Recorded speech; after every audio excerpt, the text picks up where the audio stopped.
আন্তর্জাতিক যুব দিবস উপলক্ষে এফডিসিতে আয়োজন করা হয় ছায়া সংসদ। উঠে আসে তরুণদের সম্ভাবনা ও চ্যালেঞ্জের নানা দিক।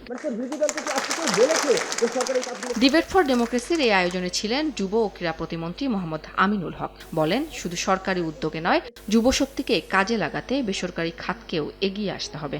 আশা করব যে আমাদের এই দক্ষ যুবশক্তি গড়ে তোলার জন্য সরকারের যেমন ভূমিকা রয়েছে, ঠিক তেমনি বেসরকারিভাবেও সকলের ভূমিকা রয়েছে। প্রশিক্ষণের মাধ্যমে তরুণদের দক্ষ করে কর্মসংস্থানের সুযোগ তৈরির উপর গুরুত্ব আরোপ করেন মন্ত্রী। ট্রেনারদেরও ট্রেনিং প্রয়োজন আছে কিনা সে বিষয়গুলো কিন্তু আমি নিয়ে কাজ করছি এবং তাদেরকে আরো দক্ষ করার জন্য এবং আমাদের প্রত্যেকটি যে প্রশিক্ষণের যে ট্রেড রয়েছে ৮৩টি সেগুলো নিশ্চিত করার জন্য এবং সঠিকভাবে প্রশিক্ষণ হচ্ছে কিনা সেগুলো নিশ্চিত করার জন্য আমি নিজে সরাসরি মনিটর করছি। ডিবেট ফর ডেমোক্রেসির চেয়ারম্যান হাসান আহমেদ চৌধুরী কিরণ বলেন, বর্তমান সরকার কর্মমুখী শিক্ষার গুরুত্ব দিচ্ছে। সরকার যদি এই ১ কোটি কর্মসংস্থানের ব্যবস্থা করতে পারে, প্রশিক্ষিত জনগোষ্ঠী তৈরি করে, দক্ষ জনগোষ্ঠী তৈরি করে, বিদেশে প্রফেশনালস প্রেরণ করে, অতি দক্ষ কর্মী প্রেরণ করে, আমরা মনে করি আমাদের বাংলাদেশের কর্মসংস্থানের বেকারত্বের যে খরা যাচ্ছিল, বেকারত্বের যে সমস্যা যাচ্ছিল, সেই সমস্যাটাকে এই সরকার ওভারকাম করতে পারবে।